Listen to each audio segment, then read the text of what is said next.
दोस्तों नमस्कार। कल मैंने आपको बताया था राजस्थान प्रशासनिक सेवा की मुख्य परीक्षा के लिए जो आपका उत्तर लेखन है उसके लिए सबसे महत्वपूर्ण बात तो है कि सतही ज्ञान के उसके बिल्कुल अंक नहीं दिए जाएंगे आपको। और आप जो उत्तर लिख रहे हो वो समसामयिक होना चाहिए, रिलेवेंट होना चाहिए, और जो आप बात कह रहे हो उसके अंदर एक ही बात को बार बार आपको नहीं कहना चाहिए, यानी कि पिष्ट पेषण का दोष नहीं होना चाहिए। और इस फॉर्मूले को ध्यान में रखते हुए मैं आपको आज कुछ सवाल बताऊंगा और उनके उत्तर बताऊंगा। और उससे पहले मैं बता दूं दोस्तों कि जैसे ये चश्मा है ना, लंबे समय से रह गया ऐसे तो इसके ऊपर धूल जम गई, तो वैसे ही आप अगर लंबे समय से नहीं पढ़ोगे, कंटिन्यूटी नहीं रहेगी आपके पढ़ाई में, तो आपकी पढ़ाई पर क्या जम जाएगी? धूल जम जाएगी। तो समय समय पे जैसे चश्मे को साफ करना जरूरी है, वैसे ही आप जो पढ़ रहे हो उसका रिवीजन करना बहुत ज़रूरी है। तो आप पढ़ो और शॉर्ट में उसके नोट्स बनाओ और समय समय पर रिवीजन करते रहो। अब हम क्या करते हैं, दोष देते हैं कि शिक्षक महोदय है हमें अंक नहीं देते। तो मैं उसका कारण बताता हूं कि शिक्षक महोदय अंक क्यों नहीं देते। इसका कारण है दोस्तों कि हम सवाल में पूरा उत्तर लिखते ही नहीं है। कुछ दोष है, जैसे बीमार हो जाए तो कहते हैं वात दोष, पित्त दोष और कफ दोष, 3 तरीके के दोष माने जाते हैं ना।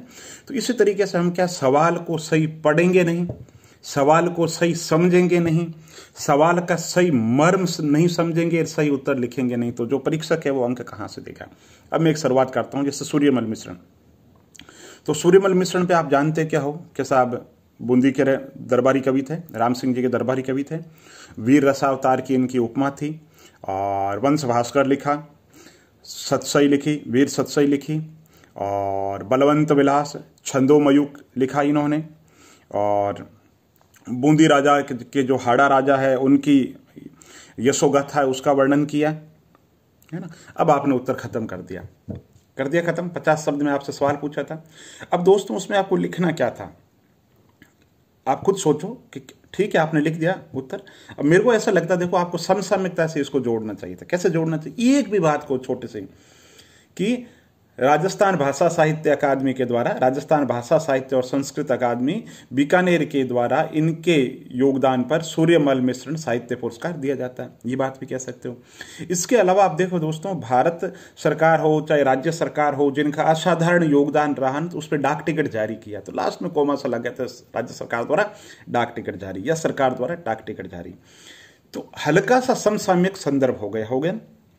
इसके अलावा जैसे आपने लिखने का तरीका है, आप वंश भास्कर लिख दिया, आपने सारी रचनाएं लिख दी, लेकिन साथ में उसमें आप कनेक्टिविटी दो। कनेक्टिविटी क्या दोगे आप कि वंश भास्कर के माध्यम से राष्ट्रीय साहित्य को ओज दिया, नया रूप दिया। तो भाषा सीधे नहीं होती, भाषा को प्रवाह देना पड़ता है दोस्तों।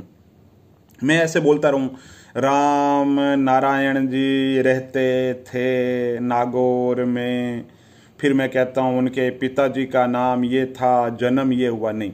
क्रमानुक्रम में होना चाहिए। सबसे पहले जो बात आनी चाहिए, किसी भी व्यक्तित्व के बारे में बताओगे तो आप बताओगे यहां उसका जन्म हुआ, इस परिवार के अंदर हुआ, माता पिता का नाम अगर जरूरत समझे तो, फिर आप उनकी रचनाओं के बारे में बताइए। कालानुक्रम के अंदर चीजें चलनी बहुत ज्यादा जरूरी है। इसके अलावा आप ये कह सकते हो कि साहब जो वीर सतसई थी उनको मुरारीदास जी ने बाद के अंदर पूरा किया, तब जाकर के उत्तर पूरा होता है। ये एक सांकेतिक सा उदाहरण है। अब हम साधारण सी बात करते हैं, जैसे गुड गवर्नेंस। आपसे पूछा जाए गुड गवर्नेंस क्या है, तो मैंने जैसे आपसे कहा कि सतही ज्ञान के बिल्कुल अंक नहीं दिए जाएंगे।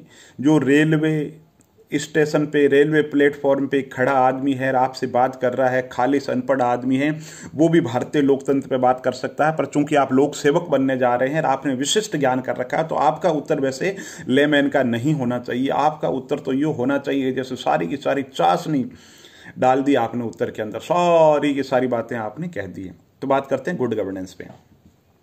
अब दोस्तों मैंने वही कहा, सवाल आपने पूरा का पूरा लिख करके आ गए। सवाल ये क्या पूछा जा रहा है, ध्यान से सुनो, ध्यान से समझो, फिर लिखो। अगर पूछे गुड गवर्नेंस के तत्व क्या है, तो पूरे तो आपको सिर्फ तत्व बताना है। अगर पूछे राजस्थान सरकार और गुड गवर्नेंस, तो राजस्थान सरकार के द्वारा चलाई जा रही विभिन्न योजनाओं का आपको रेफरेंस दे रहा है। भारत सरकार और गुड गवर्नेंस, भारत सरकार की चर्चा करनी है। सिंपल गुड गवर्नेंस दे दे आपको, कुछ नहीं, 50 शब्दों में ऊपर कह दे गुड निम्न के बारे में आप क्या जानते हैं, फिर आपको गुड गवर्नेंस। तो कैसे पूछा जा रहा है उस हिसाब से आपको उत्तर लिखना है। अब बात करते हैं गुड गवर्नेंस की। तो आप क्या कहोगे कि अब गुड गवर्नेंस में तो पहले हम देख लेते हैं कि गुड गवर्नेंस है क्या, है ना। तो गुड गवर्नेंस देखो क्या हुआ कि ब्रिटेन के अंदर जॉन मेजर की सरकार बनी थी, सिटीजन चार्टर आया, उसके बाद में 1988 के आसपास के अंदर लोक प्रशासन के अंदर पब्लिक चॉइस जो थ्योरी है ना उसका आगमन होता है।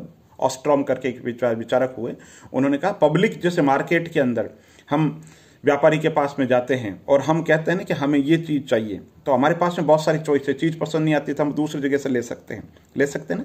तो विकल्प की उपस्थिति की बात की गई थी पब्लिक चॉइस थ्योरी के अंदर। फिर बाद के अंदर आर्थिक उदारीकरण हो गया। आर्थिक उदारीकरण के आर्थिक आयाम अगर प्रभावित हुए होंगे तो निश्चित रूप से उस पर प्रशासन पर भी प्रभाव पड़ा। तो प्रशासन पे क्या प्रभाव पड़ा कि प्रशासन को स्मार्ट बनाओ, सेंसिटिव बनाओ, मैनेजमेंट ओरिएंटेड बनाओ, अकाउंटेबल बनाओ, रेस्पॉन्सिबल बनाओ, ट्रांसपेरेंट बनाओ। ये बात कही ना ये बात। तो फिर क्या हुआ, इसका असर प्रशासन पे भी पड़ा कि प्रशासन का जो आकार है वो घटाओ, साइज उसको कम करो, उसको रिजल्ट ओरिएंटेड बनाओ। ठीक साहब, वो बात हो गई। फिर आप कहोगे कि साहब अब आते हैं मुद्दे पे, इतना लिखने के लिए हमें जगह नहीं है, पृष्ठभूमि को बताने के लिए आपको बताया था मैंने, अब बताता हूं अब है क्या यह अवधारणा। तो ये 88 के अंदर 1988 के अंदर विश्व बैंक की अवधारणा। किसकी अवधारणा? तो पहला पॉइंट तो क्या है, विश्व बैंक की अवधारणा। बहुत शॉर्ट के अंदर बात करनी है, फालतू एक शब्द भी जाया नहीं करना है। तो किसकी अवधारणा है? विश्व बैंक की अवधारणा है। किस बात पे जोर देता है? तो विश्व बैंक की अवधारणा जो प्रशासन को कैसा बनाना चाहती है, जन आधारित बनाना चाहती है, पब्लिक चॉइस आधारित बनाना चाहती है, जो विधि के शासन की बात करता है, नियमों की बजाय प्रशासन को मानवीय बनाने पे जोर है। और जैसे मैंने पहले एक शब्द दिया था कि प्रशासन को स्मार्ट का फिर आप बता सकते हैं इसका सेंसिटिव एम का, इस तरीके से।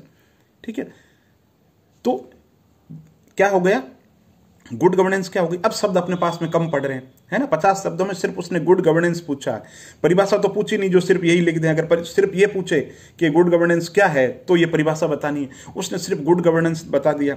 तो गुड गवर्नेंस पे हम क्या करना है, तो सबसे पहले तो एक लाइन के अंदर विश्व बैंक द्वारा प्रतिपादित वह अवधारणा जो प्रशासन को ये बनाने पे जोर देती है, एक डेडलाइन हो गई। अब फिर उसके अंदर आप बताओ भारत के अंदर क्या किया जा रहा है। ठीक है, तो फिर उसके अंतर्गत आप बताओ कि क्या क्या हुआ था। जैसे लोकपाल, लोकायुक्त हो गए, बहुत सारी भ्रष्टाचार निवारण की संस्थाएं हो गई, सिटीजन चार्टर हो गया, है ना, सूचना का अधिकार हो गया, इस तरीके की संस्थाएं हैं, है ना। तो आप उसमें लिखो संरचनागत और प्रक्रियागत, है ना, व्यवहार भारत सरकार और राज्य सरकारों के द्वारा क्या किया गया, गुड गवर्नेंस के लिए संरचनागत प्रक्रियागत व्यवहार किए गए, जिसमें, है ना, ये 4-5 नाम लिख करके ये प्रमुख है। ठीक सा बात हो गई।